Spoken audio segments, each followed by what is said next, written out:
स्वागत है आपका हमारे इस YouTube चैनल आचार्य फिजिक्स में। आज हम प्रकाश के पूर्ण आंतरिक परावर्तन को विस्तार पूर्वक समझेंगे। ये क्या होता है, इसके दैनिक जीवन में क्या उपयोग हैं और कुछ न्यूमेरिकल भी देखेंगे। तो आइए शुरू करते हैं प्रकाश का पूर्ण परावर्तन। तो प्रकाश का पूर्ण परावर्तन क्या होता है? जैसा कि हम सभी जानते हैं, जब प्रकाश की किरण किसी सघन माध्यम से विरल माध्यम में जाती है तो सदैव अविलंब से दूर हट जाती है। जैसे कि ये मान लिया एक कांच का गुटका है और प्रकाश की किरण इस कांच के गुटके से बाहर निकलना चाह रही है, तो ये क्या होगा? ये आपतित किरण जो कि सघन माध्यम में आपतन कोण आई बना रही है, तो ये हमेशा अविलंब से दूर हट जाएगी। ऐसी सीधी जानी चाहिए थी, तो क्या हुआ? ये अविलंब से दूर हट गई, क्योंकि कांच क्या है? एक सघन माध्यम है और वायु जो है ये एक विरल माध्यम में है। अब यदि हम इस सघन माध्यम में बने आपतन कोण को बढ़ाएं तो क्या होगा? अपवर्तन कोण का मान भी बढ़ेगा। ये जो अपवर्तन कोण विरल माध्यम में बन रहा है, इसका मान भी बढ़ेगा। कैसे बढ़ेगा? देखिए जरा। ये मान लिया हमने कोण को बढ़ा दिया, यहीं पे देख लेते हैं।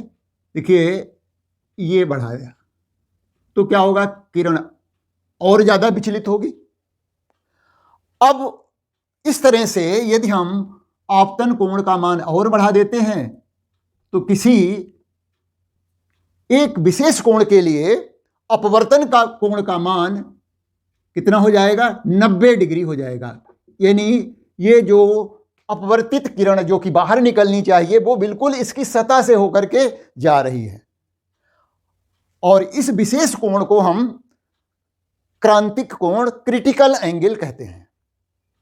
अब यदि हम इस आपतन कोण का मान जो कि सघन माध्यम में बन रहा है और बढ़ा दें, यानी जो हमारा ये क्रांतिक कोण है उससे भी ज्यादा कर दें, तो देखिए मैंने ये कोण और बढ़ा दिया। अब प्रकाश बाहर विरल माध्यम में जाने की बजाय ये उसी माध्यम में, यानी उसी सघन माध्यम में परावर्तित हो जाता है। तो प्रकाश का इस प्रकार परावर्तन पूर्ण आंतरिक परावर्तन कहलाता है। यहां पर जो कोण बन रहा है सघन माध्यम में, इसका मान जो है क्रिटिकल एंगल से, क्रांतिक कोण से बड़ा है। तो इस तरह से प्रकाश जब सघन माध्यम में से विरल माध्यम में जाएगा तो किसी विशेष परिस्थिति में वो उसी माध्यम में परावर्तित हो जाएगा। तो इस घटना को हम प्रकाश का पूर्ण आंतरिक परावर्तन कहते हैं। तो देखिए, इसमें पहले हमने क्रांतिक कोण की परिभाषा लिख रखी है, जिसको इंग्लिश में क्रिटिकल एंगल कहते हैं। तो ये क्या है कि सघन माध्यम में वह आपतन कोण जिसके लिए विरल माध्यम में बने अपवर्तन कोण का मान समकोण के बराबर होता है, क्रांतिक कोण कहलाता है। तो यहां पर देखिए, यह सघन माध्यम का आपतन कोण है और विरल माध्यम का जो अपवर्तन कोण है वो 90 डिग्री के बराबर हो गया है। कोण जो है आर ज्यादातर हम लेते हैं, अपवर्तन कोण, उसका मान कितना हो गया है? 90 डिग्री हो गया है। तो इस विशेष आपतन कोण को हम जो है क्रांतिक कोण कहेंगे। अब इसी आधार पर हम पूर्ण आंतरिक परावर्तन की परिभाषा भी लिखते हैं। पूर्ण आंतरिक परावर्तन, टोटल इंटरनल रिफ्लेक्शन, जब सघन माध्यम से में प्रकाश की किरण क्रांतिक कोण से अधिक कोण पर आपतित होती है। देखिए, सघन माध्यम में यहां पर किरण जो है इन दो माध्यमों के लिए जो क्रांतिक कोण है उससे अधिक कोण पर आपतित हो रही है।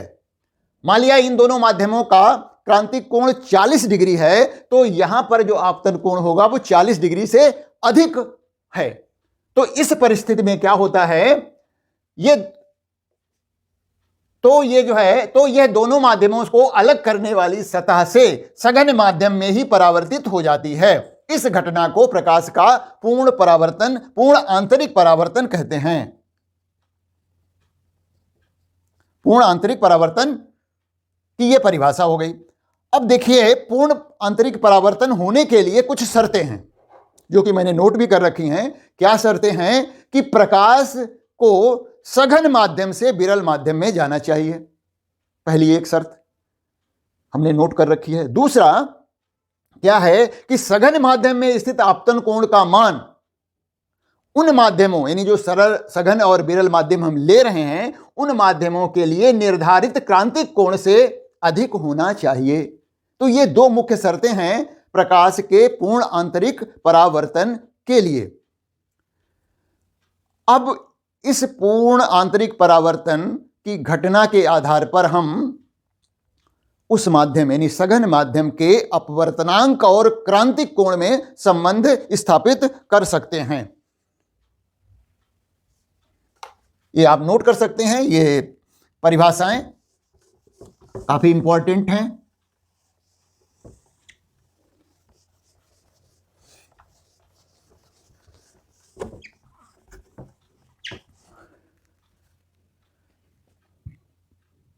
माध्यम के अपवर्तनांक तथा क्रांतिक कोण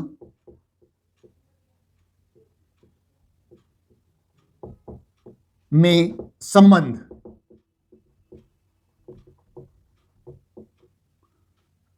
relation between critical angle and refractive index.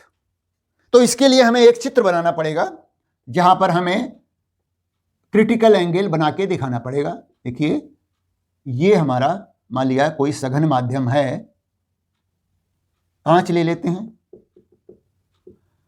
यहां पर अंदर से प्रकाश बाहर की ओर निकल रहा है और ये कोण मान लिया क्रांतिक कोण, जिसको हम C ले रहे हैं, उसके बराबर है। तो जब प्रकाश की किरण किसी सघन माध्यम में क्रांतिक कोण पर आपतित होगी तो अपवर्तन कोण का मान कितना होता है? 90 डिग्री, 90 डिग्री हो जाता है, यानी श्रमकोण के बराबर हो जाता है। ये कोण जो है R बराबर है 90 डिग्री। तो इसी चित्र के आधार पर हम संबंध इस जो कांच है उसके अपवर्तनांक और इस एंगल C में संबंध स्थापित करेंगे। इधर क्या है? वायु है। तो यहां पर प्रकाश की किरण जो है इस कांच से वायु में जा रही है। तो G मीन्स कांच, ग्लास, म्यू कहां जा रही? एयर में जा रही है, वायु में जा रही, बराबर हो जाएगा साइन C बटे साइन R। और R का मान कितना है? 90 डिग्री है। तो G म्यू A बराबर हो जाएगा साइन C बटे साइन 90 डिग्री। साइन 90 डिग्री की वैल्यू 1 होती है, तो G म्यू A बराबर हो गया साइन C।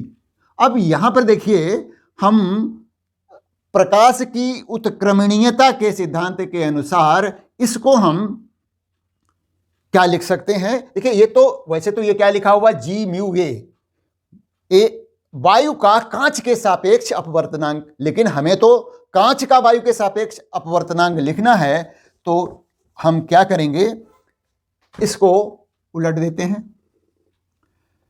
तो 1 अपान, यदि हम उसको रिवर्स कर दें जो है प्रकाश की उत्क्रमणीयता के आधार पर, तो हम यहां पर लिख सकते हैं A म्यू G बराबर हो गया साइन C के।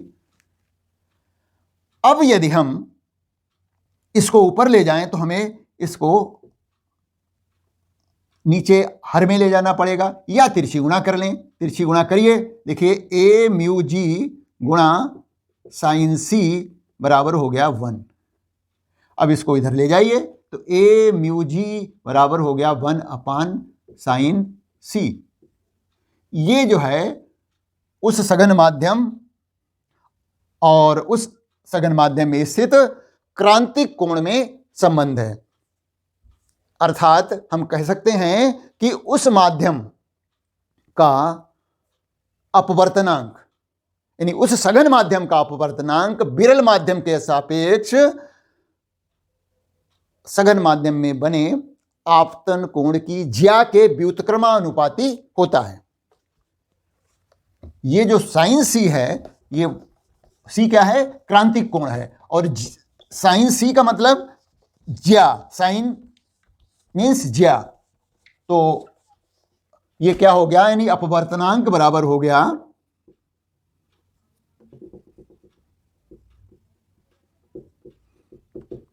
और यहां पर अपवर्तनांक बराबर हो गया या समानुपाती है 1/ज्या सी। अपवर्तनांक जो है उस माध्यम में बनने वाले आपतन कोण की ज्या के व्युत्क्रमानुपाती होता है। तो ये बहुत ही इंपॉर्टेंट एक रिलेशन है। तो इस तरह से कुछ माध्यमों के जो है हम क्रांतिक कोण के मान ध्यान में रख सकते हैं। जैसे माध्यम हम लिख लें, माध्यम जो है कांच है, जल है और हीरा है। हीरा काफी सघन माध्यम होता है। इन सभी के अपवर्तनांक जो है, कांच का अपवर्तनांक 1.5, जल का 1.33 और हीरे का अपवर्तनांक जो है 2.4 होता है। कांच का जो क्रांतिक कोण का मान है वो 41 डिग्री होता है, जल का 49 डिग्री होता है और हीरे का 24 डिग्री होता है।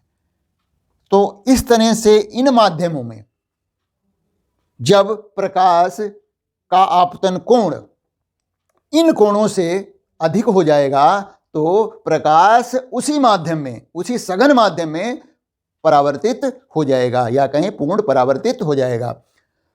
जिस तरह से कांच का जो है क्रांतिक कोण 41 है, इसका मतलब जब प्रकाश की किरण कांच के अंदर से 41 डिग्री 41 डिग्री से अधिक कोण पर आपतित होगी तो प्रकाश बाहर नहीं निकलेगा, उसी कांच में पूर्ण परावर्तित हो जाएगा। उसी तरह से जल के लिए 49 डिग्री है, अर्थात जल से निकलने वाली प्रकाश की किरण यदि 49 डिग्री से अधिक कोण पर आपतित होगी तो वो अब बाहर नहीं निकलेगी। और हीरे में तो जो है केवल 24 डिग्री से अधिक कोण पर आपतित होने वाली किरणें जो हैं हीरे के अंदर ही परावर्तित होती रहेंगी। तो इस तरह से अब हम कुछ अपने दैनिक जीवन में जो कुछ घटनाएं हैं पूर्ण परावर्तन से संबंधित उनकी बात कर लेते हैं। वो हैं कि जैसे देखा होगा कि कांच में यदि दरारें पड़ जाएं, यानी कांच चटक जाए तो उसमें जो पड़ी दरारें होती हैं वो चमकती हैं। क्या है ये? दैनिक जीवन में पूर्ण परावर्तन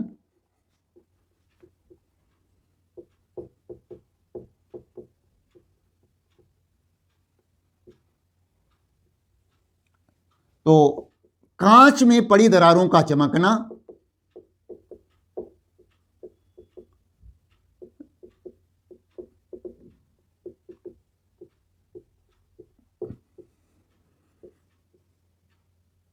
और यदि जो है किसी परख नली को पानी के अंदर रख दिया जाए तो परख नली की सतह चमकदार दिखाई देती है। पानी में रखी परख नली की सतह चमकदार दिखाई देती है।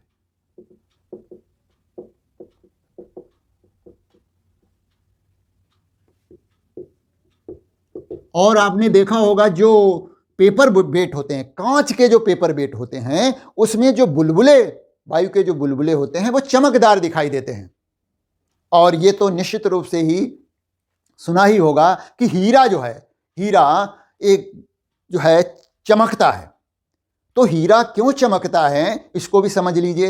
हीरे की जो चमक होती है, हीरे का चमकना,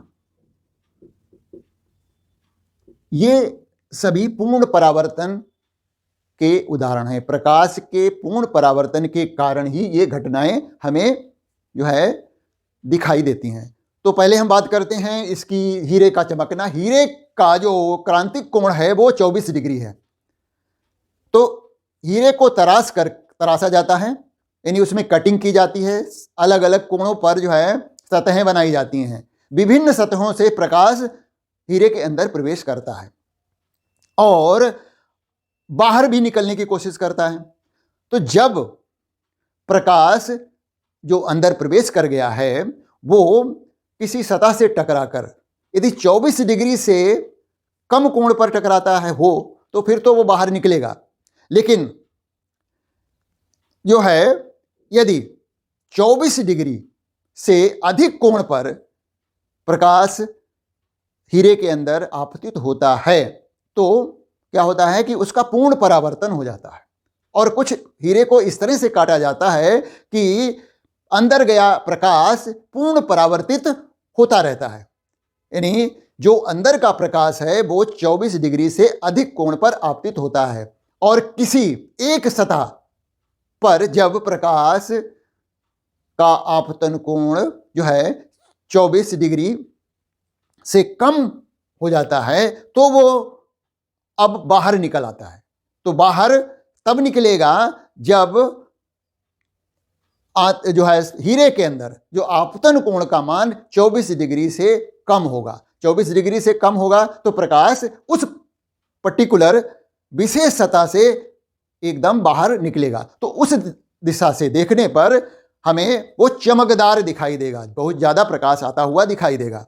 तो क्या होता है, समझ लीजिए कि अंदर गया प्रकाश बार बार पूर्ण आंतरिक परावर्तित होता रहता है और जब अंदर प्रकाश की किरण का आपतन कोण 24 डिग्री से किसी विशेष सतह पर कम हो जाता है तो प्रकाश उस सतह से बाहर आ जाता है। तो जब हम उस दिशा से देखेंगे तो हमें ज़्यादा प्रकाश आता हुआ दिखाई देगा, अर्थात हीरा चमकता हुआ दिखाई देगा। उसी तरह से एक और है दैनिक जीवन में, जिसमें कि रेगिस्तान में क्या होता है कि हमें मरीचिका दिखाई देती है। में मरीचिका, ये क्या होता है, इसमें हमें या दूसरे जानवरों को भ्रम हो जाता है कि आगे कहीं दूर जलाशय है। जलाशय का भ्रम हो जाता है हिरणों को, छोटे छोटे और जानवरों को। वो बेचारे वहां तक दौड़ कर जाते हैं, जब पहुंचते हैं तो वहां एकदम सूखा होता है। ऐसा क्यों होता है? ये पूर्ण आंतरिक परावर्तन के ही कारण होता है। जैसे कि मान लिया ये कोई पेड़ है, रेगिस्तान में ये कोई पेड़ है और गर्मी का सीजन है। तो गर्मी के विशेष सीजन में क्या होता है कि नीचे सतह बहुत गर्म होती है। गर्म होने के कारण नीचे की वायु विरल हो जाती है अपेक्षाकृत ऊपर की वायु की सतहों से। ऊपर की वायु की सतहें सघन होती हैं और नीचे की वायु की सतहें विरल होती हैं। तो यहां से चला हुआ प्रकाश, सघन माध्यम से चला हुआ प्रकाश, ऊपर की ओर से चला हुआ प्रकाश जब नीचे की तरफ जाता है तो इन सतहों से क्या होता है, अविलंब से दूर हटता जाता है। क्योंकि प्रकाश कहां जा रहा है, सघन से विरल में जा रहा है, तो ये अविलंब से दूर हटता हुआ चला जाएगा। और किसी विशेष सतह पर जब आपतन कोण का मान इस दो माध्यमों, हालांकि माध्यम तो वायु ही है लेकिन ऊपर जो है सघन है, नीचे विरल है, ऐसा गर्मी के कारण हुआ है। तो किसी एक सतह पर जब आपतन कोण का मान क्रांतिक कोण से अधिक हो जाएगा तो यह प्रकाश की किरण अब अपवर्तित होने की बजाय क्या हो जाएगी, वापस पीछे की तरफ लौटने लगेगी। और मान लिया यहां पर कोई दर्शक है, आदमी खड़ा हुआ है या कोई जानवर है ना, तो जब वो देखेगा तो ये प्रकाश की किरण उसे कहां से आती हुई दिखाई देगी, नीचे से कहीं से ऐसे, और उसको इस पेड़ का एक उल्टा प्रतिबिंब दिखाई देगा। प्रकाश जो है वास्तविक में वो यहां से आ रहा है, लेकिन क्योंकि वो सघन माध्यम से विरल माध्यम में जा रहा है तो लगातार दूर हटता हटता हटता चला जाएगा और किसी विशेष परिस्थिति में किसी विशेष सतह पर पहुंचकर जब इस आपतन कोण का मान जो है इन सघन और विरल माध्यमों के क्रांतिक कोण से अधिक हो जाएगा तो वो फिर अपवर्तित नहीं होगा। क्या होगा? वो वापस उसी माध्यम में लौटेगा, सघन माध्यम की तरफ लौटेगा, और जिससे कि इस दर्शक को इस पेड़ का एक उल्टा प्रतिबिंब बनता हुआ दिखाई देगा। तो इसे कहते हैं रेगिस्तान में मरीचिका। तो भ्रम हो जाता है कि जलाशय है, क्योंकि जल के किनारे कोई जलाशय वगैरह है तो उसके किनारे जो है कोई पेड़ खड़ा है तो उसका प्रतिबिंब बनेगा ही बनेगा। तो यहां पर कोई जो है जलाशय न होने पर भी इस पेड़ का प्रतिबिंब बनता हुआ दिखाई दे रहा है, यानी भ्रम हो रहा है। अब हम बात करेंगे कि यदि कोई प्रकाश सोर्स, प्रकाश का स्रोत जल के अंदर है तो उससे निकलने वाला प्रकाश का क्षेत्र कितना होगा। जल में स्थित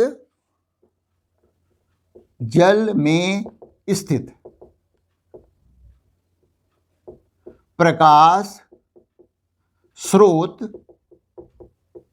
का प्रकाश क्षेत्र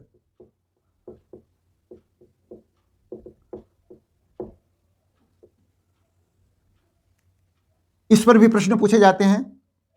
तो यहां पर हम एक चित्र बना रहे हैं। देखिए, ये मान लिया कोई बर्तन है या टैंक है, समझ सकते हैं।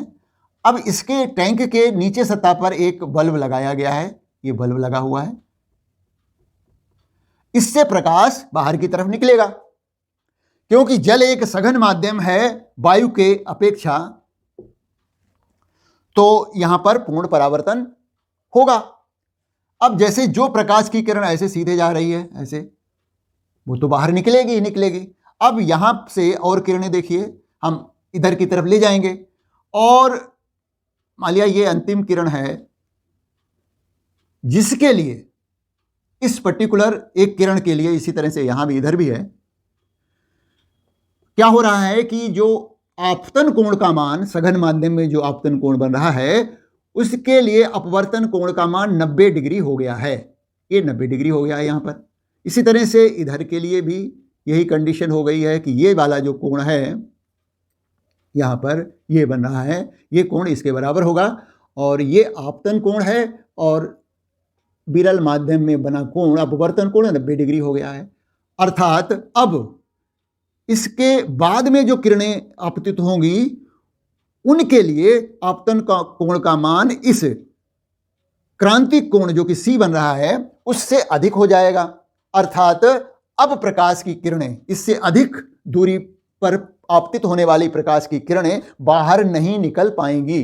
केवल इतने बीच से प्रकाश बाहर निकल रहा होगा। इसके परे, ये बिंदु मान लिया, हम इसको A मान लेते हैं, इसको B मान लेते हैं। A B बिंदुओं से परे जो है प्रकाश क्या हो रहा होगा? पूर्ण परावर्तित हो रहा होगा, बाहर नहीं निकल रहा होगा।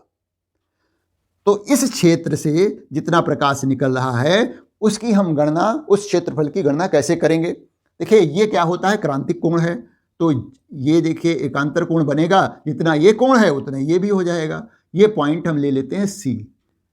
अब इस टैंक की गहराई मान लिया H है,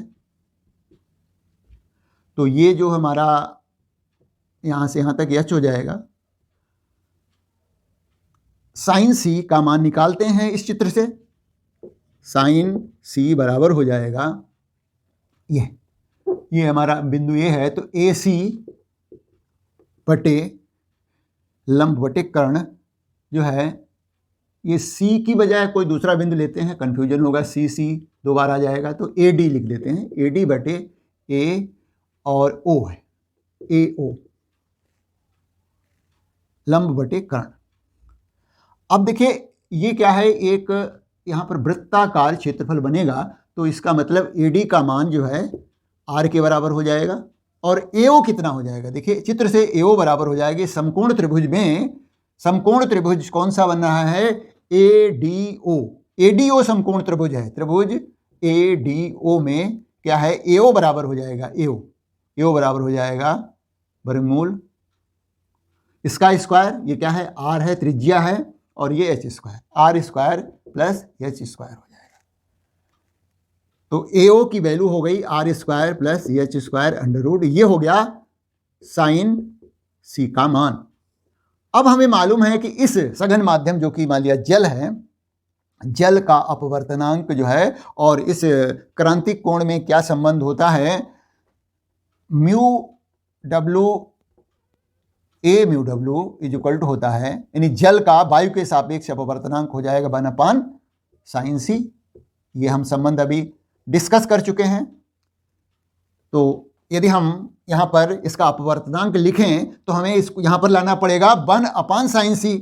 तो 1/sin C करेंगे कब? जब दोनों तरफ हम इसको व्युत्क्रम कर दें, तो 1/sin C बराबर हो जाएगा, इसको भी उलट दीजिए, R square plus H square बटे R। अब यहाँ पर क्या आ जाएगा? ये म्यू आ जाएगा, इसकी जगह हम केवल म्यू लिख लेते हैं, म्यू। 1/sin C की वैल्यू क्या होती है? म्यू के बराबर होती है, अपवर्तनांक के बराबर होती है। तो ये हो गया R square plus H square बटे R। अब दोनों तरफ वर्क कर दें जिससे कि इसका वर्गमूल हट जाए। तो म्यू स्क्वायर बराबर हो गया, वर्गमूल हट गया, R square plus H square बटे नीचे का वर्ग हो जाएगा R स्क्वायर। तिरछी गुणा करते हैं तो म्यू स्क्वायर R स्क्वायर बराबर हो गया R square plus H square. इसको इधर ले आइए तो mu square R square minus R square बराबर हो गया H स्क्वायर के। तो R स्क्वायर कॉमन ले लिया, ये हो गया म्यू स्क्वायर माइनस 1 बराबर H स्क्वायर। तो R square is equal to हो गया H स्क्वायर बटे under root mu square minus 1। अब ये R स्क्वायर का मान है, तो R बराबर क्या होगा? इसका वर्गमूल लेना पड़ेगा। R बराबर हो जाएगा वर्गमूल H बटे mu square minus 1, H square बटे म्यू स्क्वायर माइनस 1। हाँ, H स्क्वायर का वर्गमूल निकल सकता है, इसको हम बाहर लिख लेंगे। R बराबर हो जाएगा H बटे under root mu square minus 1। ये त्रिज्या आ गई, जो गोलाकार जो है प्रकाश बाहर निकल रहा होगा उसकी त्रिज्या हो गई। अब इसका क्षेत्रफल यदि हमें निकालना है तो क्षेत्रफल निकाल देंगे। निकलने वाले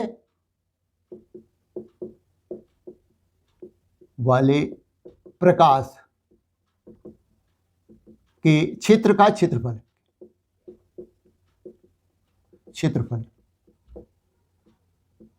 गोल एक जो है वृत्त बन रहा है, तो इस वृत्त का क्षेत्रफल का फार्मूला लगा देंगे, पाई R स्क्वायर। तो ये हो जाएगा पाई, और R स्क्वायर का मतलब यही मान आ जाएगा जो हमने पहले लिखा था, H स्क्वायर बटे म्यू स्क्वायर माइनस 1।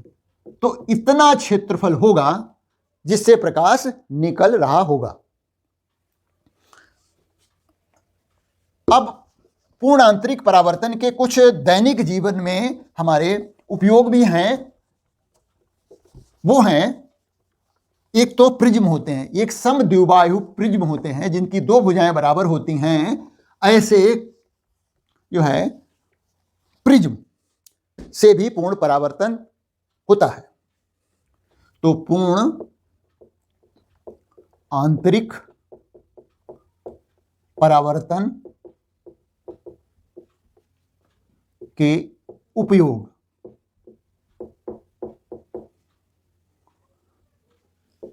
पहला है पूर्ण आंतरिक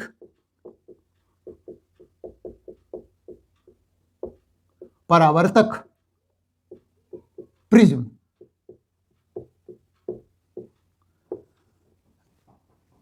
तो ये प्रिज्म जो है समद्विबाहु, इनकी दो भुजाएं बराबर होती हैं।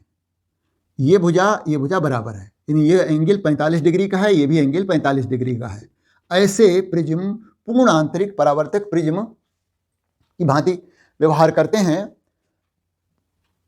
अब जैसे ये प्रिज्म है, अब यहां पर प्रकाश की किरणें आपतित हो रही हैं, ऐसे आ रही हैं, ऐसे। अब यहां पर अभिलंब डाला जाए, यहां पर किरण आपतित हुई है, ये वाली पहली वाली किरण, ये आपतन बिंदु हुआ और ये अभिलंब डाल दिया, तो ये कोण जो होगा 45 डिग्री का होगा, ये वाला। ठीक उसी तरह से यहां पर भी ये कोण 45 डिग्री का होगा, क्योंकि ये यहां पर 45 डिग्री के कोण हैं। ऐसा होने के कारण यहां पर प्रकाश यानी सघन माध्यम में कितने कोण पर आपतित हो रहा है? 45 डिग्री। कांच का जो क्रांतिक कोण है वो 41 डिग्री है, यानी उससे अधिक कोण पर जो है आपतित हो रहा है। तो क्या होगा? इनका पूर्ण परावर्तन हो जाएगा, इन किरणों का पूर्ण परावर्तन होगा। तो यहां पर यह प्रिज्म जो है किरणों को, आपतित किरणों को 90 डिग्री पर पूर्ण परावर्तन कर रहा है, यानी प्रकाश का जो है यहां पर प्रकाश का 90 डिग्री पर विचलन हो रहा है। दूसरा देखिए, ये स्थिति बन सकती है यदि प्रिज्म को इस तरह से रख दिया जाए, यानी 90 डिग्री किधर चला गया है? ये सामने की तरफ यहां पर आ गया है, 45 डिग्री ये है।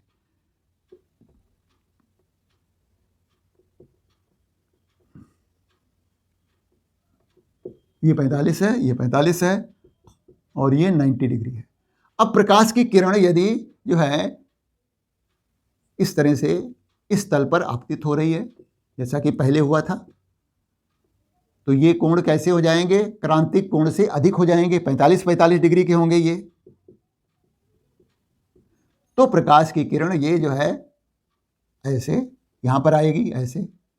अब यहां पर फिर से आपतन कोण जो है लंब डालेंगे तो ये 45 डिग्री के हो जाएंगे ये भी। तो अब ये बाहर नहीं निकलेगी। जब भी सघन माध्यम में बना कोण यदि क्रांतिक कोण से अधिक होगा तो उसका पूर्ण परावर्तन होगा, मतलब उसी माध्यम में किरण लौटेगी। तो यहां पर ये देखिए सघन माध्यम में ये किरण भी लौट गई और बाहर निकल गई, और ये इधर भी, ये भी निकल गई। तो इस तरह से यहां पर प्रकाश का जो है 180 डिग्री पर, यानी ये ऐसे आई थी और ऐसे चली गई है, तो 180 डिग्री पर विचलन हो रहा है। प्रकाश का 180 डिग्री पर विचलन हो रहा है। एक स्थिति और बनती है जब प्रिज्म को इस तरह रखा जाए। देखिए यहां पर प्रकाश की किरण ऐसे आएंगी और अविलंब डालेंगे,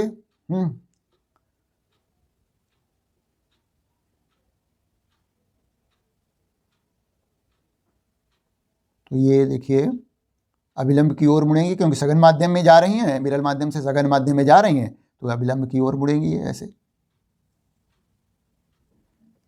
अब यहां पर फिर से आपतन कोण जो सघन माध्यम में बनेगा वो 45 डिग्री का होगा, तो ये जो है बाहर न निकल करके क्या होंगी? वापस इस तरह से ही जाएंगी, ऐसे लौट करके उसी माध्यम में।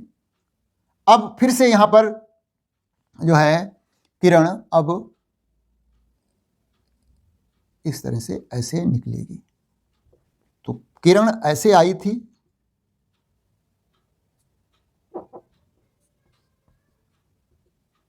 ये, तो इसको कहते हैं प्रकाश का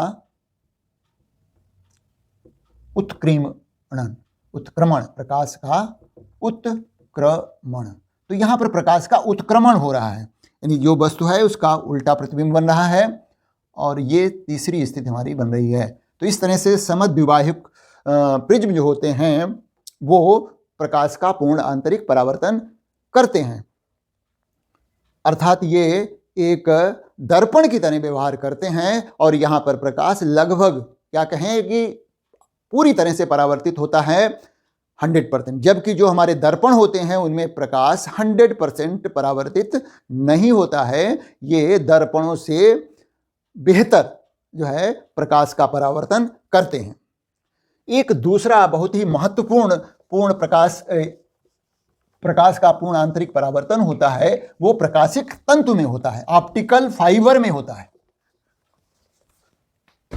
दूसरा है प्रकाशिक तंतु, शिक तंतु, जिसको हम कहते हैं ऑप्टिकल फाइबर। नाम जरूर सुना होगा, ऑप्टिकल फाइबर। तो ये ऑप्टिकल फाइबर का इस समय दैनिक जीवन में हमारा बहुत अधिक उपयोग है। दूर संचार के क्षेत्र में, मेडिकल के क्षेत्र में ये ऑप्टिकल फाइबर क्या होते हैं? ये ऑप्टिकल फाइबर जो है बेलनाकार उच्च कोटि के क्वार्ट्स, कांच के बने पतले पतले तंतु होते हैं। कैसे हैं? बेलनाकार उच्च गुणवत्ता के क्वार्ट्स, कांच की बने पतले तंतु हैं, जिनका जो अपवर्तनांक है 1.7 होता है। तो इस तरह से जैसे मान लिया ये हमारा एक तंतु है और ये क्वार्ट्स कांच के बने हैं, जिसका अपवर्तनांक कितना है? 1.7 है। अब इसके बाहर एक परत लगा दी जाती है, दूसरे पदार्थ की परत लगा दी जाती है, जिसको हम क्लैडिंग कहते हैं, और अंदर वाले इसको हम क्रोड कहते हैं। जो ये क्वार्ट्स कांच का बना हुआ है इसको हम क्या कहते हैं? क्रोड। और ये बाहर जो है सतह पर दूसरा पदार्थ लगाया गया है, इसको हम क्लैडिंग कहते हैं। ये क्लैडिंग कहलाता है।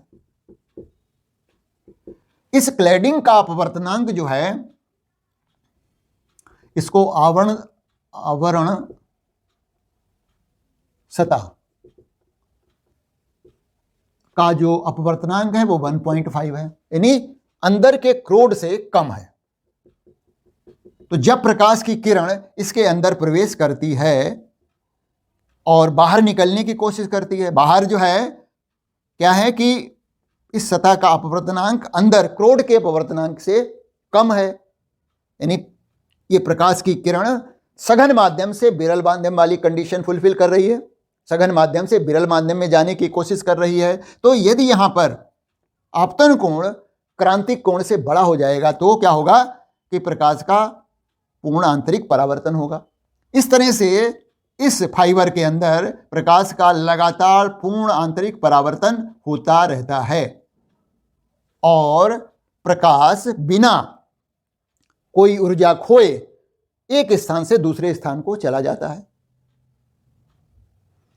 तो यहां पर प्रकाश के पूर्ण आंतरिक परावर्तन का उपयोग हो रहा है। क्यों? क्योंकि अंदर गया प्रकाश बाहर जब निकलता है तो कौन सी कंडीशन फुलफिल करता है? सघन माध्यम से विरल माध्यम की जाने की। और दूसरी कंडीशन है कि जो आपतन कोण सघन माध्यम में बन रहा है वो क्रांतिक कोण से बड़ा बन रहा है, तो प्रकाश का पूर्ण आंतरिक परावर्तन हो जाएगा। इस तरह से लगातार बार बार पूर्ण आंतरिक परावर्तन होता हुआ प्रकाश बाहर एक स्थान से दूसरे स्थान तक चला जाएगा। और विशेष बात क्या होगी, उसमें ऊर्जा का क्षय, ऊर्जा का लॉस भी नहीं होगा। तो इस सिद्धांत पर ये जो प्रकाशिक तंतु कार्य करते हैं तो इनका उपयोग कहाँ होता है? दूर संचार में। दूर संचार में विद्युत सिग्नलों को, विद्युत संकेतों को एक स्थान से दूसरे स्थान को भेजने में किया जाता है। नहीं, जो विद्युत संकेत हैं वो एक स्थान से दूसरे स्थान को बिना कोई ऊर्जा खोए गमन करते हैं। तो ये ऑप्टिकल फाइबर प्रकाशिक तंतु उसमें मदद करता है। दूसरा प्रकाशिक तंतु का उपयोग मेडिकल में होता है। मेडिकल के क्षेत्र में तो यहां क्या होता है कि मनुष्य के आंतरिक अंगों का, किडनी है, लीवर है, हार्ट है, अंग कहीं किसी भी जो है आंतरिक अंग की स्थिति पता करने में, जिसको हम इंडोस्कोपी कहते हैं। तो इंडोस्कोपी में यदि हम शरीर के आंतरिक अंगों की जानकारी लेने के लिए हम इस प्रकाशिक तंतु का उपयोग करते हैं। किसी वेंस के माध्यम से जब कैमरा युक्त आगे इस सिरे पर लगा हुए कैमरा की प्रकाशिक तंतु को शरीर के अंदर प्रवेश कराया जाता है, तो ये शरीर के अंदर जा कर के उस क्षेत्र, उस पर्टिकुलर अंग को का जो है प्रतिबिंब जो है हमें बाहर स्क्रीन पर दिखाई दे जाता है। तो इस तरह से डॉक्टर लोग शरीर के आंतरिक अंगों की स्थिति या उसमें आई कमियों का जो है जानकारी प्राप्त कर लेते हैं इसी प्रकाशिक तंतु ऑप्टिकल फाइबर की मदद से, और इस प्रोसेस को हम इंडोस्कोपी कहते हैं। तो ये इस समय जो है ऑप्टिकल फाइबर का बहुत अधिक उपयोग दूरसंचार के क्षेत्र में और मेडिकल के क्षेत्र में हो रहा है। और इसका सिद्धांत क्या है? पूर्ण आंतरिक परावर्तन। अब 2-3 न्यूमेरिकल देख लेते हैं जो कि यूपी बोर्ड में अभी हाल के वर्षों में पूछे गए हैं और बहुत सिंपल आसान से न्यूमेरिकल हैं। देखिए, पहला प्रश्न है वायु के सापेक्ष जल का अपवर्तनांक, क्रमशः वायु के सापेक्ष जल तथा कांच का अपवर्तनांक क्रमशः 4/3 और 3/2 है। तो जल के सापेक्ष कांच का अपवर्तनांक क्या होगा? ये यूपी 2017 में पूछा गया प्रश्न है। तो हमें क्या दिया गया है? जल का वायु के सापेक्ष अपवर्तनांक ए म्यू डब्ल्यू दिया गया है, वो 4/3 है। ए म्यू जी कांच का वायु के सापेक्ष अपवर्तनांक 3/2 दिया गया है। और हमें पता करना है जल के सापेक्ष कांच का अपवर्तनांक डब्ल्यू म्यू जी पता करना है। तो जैसा कि हमने इसको अपने पिछले वीडियो में डिस्कस किया था इस सूत्र को कि डब्ल्यू म्यू जी बराबर होता है ए म्यू जी अपान ए म्यू डब्ल्यू। तो ए म्यू जी कितना है? 3/2 है बटे 4/3। तो ये 3/2 और ये उलट करके ऊपर चला जाएगा 3/4। तो इस तरह से 9/8 हो गया डब्ल्यू म्यू जी।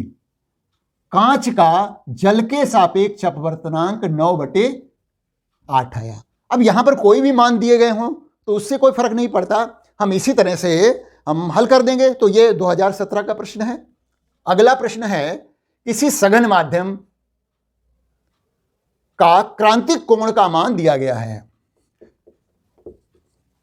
किसी सघन माध्यम का क्रांतिक कोण का मान C बराबर दिया गया है। इसको पढ़ते हैं tan इनवर्स 3/4 दिया हुआ है। तो सघन माध्यम का अपवर्तनांक विरल माध्यम के सापेक्ष क्या होगा? यानी हमें सघन माध्यम का अपवर्तनांक पता करना है, ऐसा दिया हुआ है। यानी यहां पर ये tan C बराबर हो जाएगा 3/4। अब एक चित्र बनाइए। ये हमारा C कोण हो गया, ये 3 हो गया, ये 4 हो गया, लंब बटे आधार tan होता है। क्योंकि अपवर्तनांक और इस जो क्रांतिक कोण में संबंध है हमें मालूम है, तो इस आधार पर हमें इसका मान निकालना पड़ेगा। तो जो कर्ण है इसका ABC, AC बराबर हो जाएगा, वर्गमूल लगाएंगे 3 का वर्ग प्लस 4 का वर्ग। तो ये 9 हो गया, ये 16 हो गया, 25 हो गया। तो AC बराबर हो गया 5, 25 का वर्गमूल 5 हो गया। तो इस तरह से साइन C का मान, साइन C बराबर हो गया लंब बटे कर्ण 3/5। और इस साइन C और जो अपवर्तनांक में क्या संबंध होता है? म्यू बराबर होता है 1/sin C। साइन C का मान 3/5 है, तो 1/3/5। तो ये ऊपर चला जाएगा 5, तो हो जाएगा 5/3। म्यू बराबर हो गया 5/3। तो ये जो है उस सघन माध्यम का विरल माध्यम के सापेक्ष अपवर्तनांक हो गया। ये 2018 का प्रश्न है यूपी बोर्ड का। अब देखिए तीसरा प्रश्न है हमारा, वो है जब प्रकाश की किरण किसी माध्यम जिसका अपवर्तनांक n है। तीसरा प्रश्न है, ये सघन माध्यम का एक अपवर्तनांक दिया गया है, सघन माध्यम का अपवर्तनांक कितना है, n दिया गया है, में प्रवेश करती है, तो यह देखा गया है कि अपवर्तन कोण का मान आपतन कोण का आधा है। मतलब यदि मान लिया प्रकाश की किरण सघन माध्यम से विरल माध्यम से सघन माध्यम में जब प्रवेश करती है तो आपतन कोण I है और ये मान लिया R है। तो यहां पर दिया गया जो है, जब प्रकाश की किरण किसी माध्यम जिसका अपवर्तनांक n है में प्रवेश करती है, इसमें प्रवेश किया, इसका n है अपवर्तनांक, तो देखा गया है कि आपतन कोण का मान अपवर्तन कोण का आधा है। तो देखा गया है कि अपवर्तन कोण का मान आपतन कोण का आधा है, यानी आपतन कोण I है तो अपवर्तन कोण का मान I/2 है, ऐसा दिया गया है। तो आपतन कोण का मान क्या होगा? तो आपतन कोण का मान I का मान पता करना है। तो देखिए स्नेल लॉ से ये लगेगा, ये जो है 2019 से 2020 दोनों साल में पूछा गया है। तो म्यू बराबर होता है साइन I/sin R, ये स्नेल लॉ है, स्नेल का नियम है, और इस आधार पर हम इसको सॉल्व कर रहे हैं। ये कंडीशन लगा दीजिए, साइन I तो रहेगा, नीचे R की जगह पर I/2 लिख देंगे, साइन I/2। अब यहां पर हमने क्या किया, जो त्रिकोणमिति होती है उसका उपयोग करना पड़ेगा। साइन I को ब्रेकअप कर सकते हैं, 2 साइन I/2 कॉस I/2 बटे sign I/2, sign I/2 cut गया। तो ये जो है, अब 2 को इधर लाएं तो μ/2 बराबर हो गया कॉस I/2, है ना। अब इसको हम जो है लिख सकते हैं क्या, कि कॉस I/2 जो है इसको लिख सकते हैं, यानी I/2 का मान लिखें, I/2 बराबर हो जाएगा कॉस इनवर्स μ/2। ऐसे 2 को उधर भेज दीजिए तो I बराबर हो जाएगा 2 कॉस इनवर्स μ/2। ये हमारा लगातार 2019-20 में प्रश्न पूछा गया है, एकदम से आसान है, समझ लीजिए। बस यहाँ पर थोड़ी ट्रिग्नोमेट्री लग रही है। सूत्र है साइन I बराबर होता है 2 साइन I/2 कॉस I/2।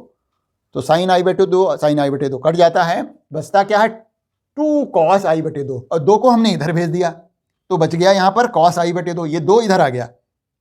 अब I/2 लिखेंगे तो ये हो जाएगा कॉस इनवर्स में -1 लगा हुआ है μ/2, क्योंकि यहाँ पर μ/2 है। अब हम I का मान ले, 2 को उधर भेज देंगे तो ये जब 2 इधर आएगा 2 गुना में हो जाएगा, तो 2 कॉस इनवर्स यानी -1 μ/2। तो ये आपतन कोण का मान आ गया।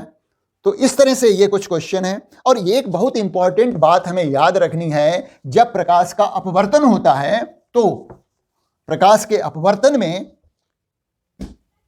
केवल प्रकाश की आवृत्ति परिवर्तित नहीं होती, और प्रकाश की तीव्रता, प्रकाश की चाल, प्रकाश की तरंगदैर्घ्य सभी परिवर्तित हो जाते हैं। तो ये बहुत ही इंपॉर्टेंट पॉइंट है। प्रकाश के अपवर्तन में, यानी जब प्रकाश का अपवर्तन होता है तो प्रकाश की आवृत्ति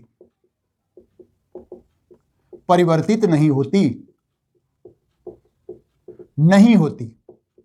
केवल प्रकाश की आवृत्ति नहीं परिवर्तित होती है, जबकि प्रकाश की चाल, तरंगदैर्घ्य और तीव्रता सभी परिवर्तित हो जाते हैं।